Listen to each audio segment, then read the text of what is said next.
Students, our today's lesson is Bhasha, language.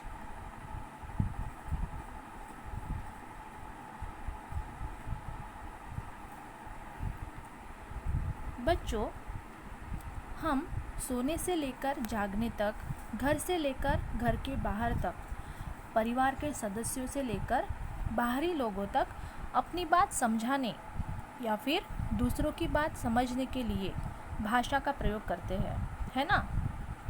अगर हमें किसी से बात करना है, किसी से कुछ कहना है, तो हम भाषा का प्रयोग करते हैं। भाषा से बात को समझना और समझाना सरल हो जाता है, बहुत ही आसान हो जाता है ना। Students, if I want to tell you something, how can I tell? I will speak और I will do some action, otherwise I will write. Without all of this, how can you understand what I want to tell you exactly? Students, speaking, writing, listening and reading is language. ये जो बोलना, लिखना, सुनना और पढ़ना, ये जो सब कुछ है, यही भाषा है। इन्हें ही लैंग्वेज कहते हैं। भाषा के कारण ही ये चारों कार्य, यानी कि बोलना, लिखना, सुनना और पढ़ना, ये चारों कार्य भाषा के कारण ही संभव हो पाते हैं। देखिए बच्चों, यहाँ पर इस चित्र में आप देख सकते हैं,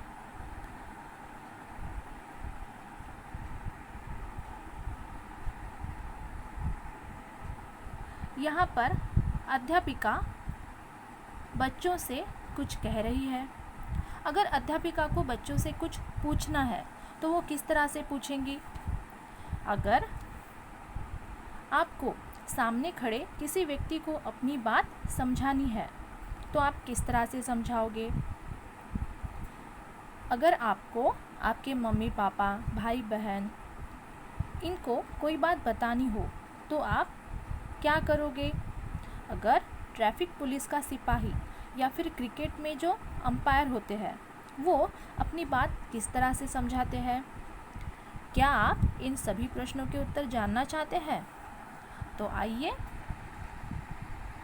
देखते हैं भाषा।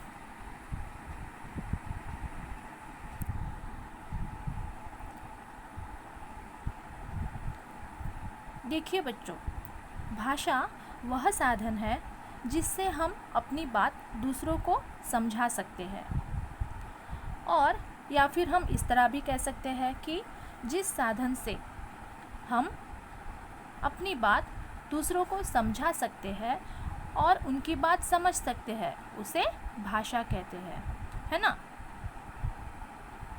The means by which we can explain our point to others and understand their point is called language, यानी कि भाषा।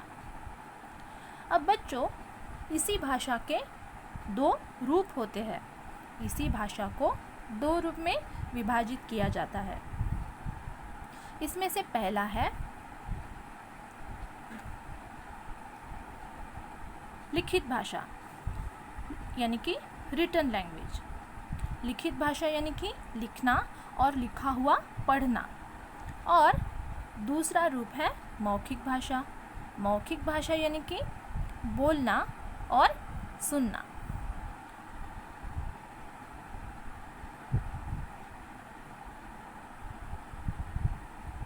अब देखते हैं इन भाषा के रूप को विस्तार से।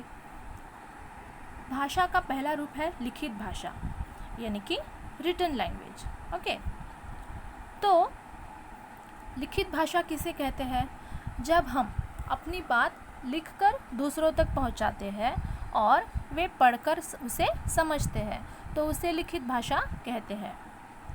देखिए, आप इस चित्र में देख सकते हैं, यहाँ पर एक लड़की है जिसका नाम है राधिका, और वो पत्र लिख रही है, जबकि दूसरे चित्र में उसके नाना जी है और उसके पत्र को पढ़ रहे हैं। बच्चों, ये लिखना और पढ़ना, ये भाषा का लिखित रूप है। क्या आप समझ रहे हैं? अब देखते हैं भाषा का दूसरा रूप यानी कि मौखिक भाषा। देखिए बच्चों, यहाँ पर दो लड़कियाँ आपस में कुछ बातचीत कर रही है और दूसरे चित्र में देखिए यहाँ पर आप देख सकते हैं, यहाँ पर समाचार वाचक कुछ बोल रहा है और दादाजी यहाँ पर बैठे हुए उसकी बात सुन रहे हैं।